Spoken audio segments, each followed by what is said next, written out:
Եթե թույլ կտակ, ես ամփոփեմ եւ ամբողջությամբ կիսելով գործընկերոջս խոսքերը,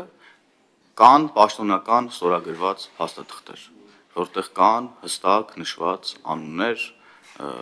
պայմանավորվածություններ։ Մենք ելնում ենք պաշտոնական փաստաթղթերից եւ պայմանավորվածություններից։ Մնացած բոլոր խոսույթները ուրեմն չեն կարող լեգիտիմ լինեն, եթե վերաբերելի են Հայաստանի Հանրապետության սուվերեն որևէ տարածքի, բայց արդեն մենք նշեցինք, որ երեկվա հանդիպումից հետո երկու երկրները նույն հաղորդագրություններ են տարածել եւ առայն, որ Հայաստանի Հանրապետության սուվերեն տարածքով անցնող ճանապարհը ուրեմն ունի TRIP անունը եւ որևէ մեկը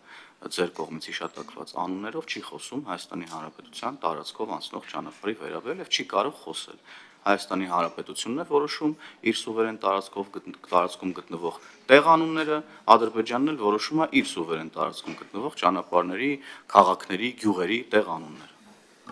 Իմ հարցը հետևյալն է, եթե այս հայտարարությունից հետո Ալիևը կրկին օգտագործի Զանգեզուրի միջանցք ձևակերպումը, դա մեզ համար խնդրահարույց լինելու է, թե Ես խնդրում եմ, եթե ապա հարցադրումներին չենք պատասխանում, որովհետև հազարատ եթե կարող ենք հիմա մենք ասել։ Եթե, ապա եթե։ Մենք ելնում ենք իրավական երկկողմ փաստաթղթերից, որի տակ կա նաև Ամերիկայի Միացյալ Նահանգների նախագահի ստորագրություն։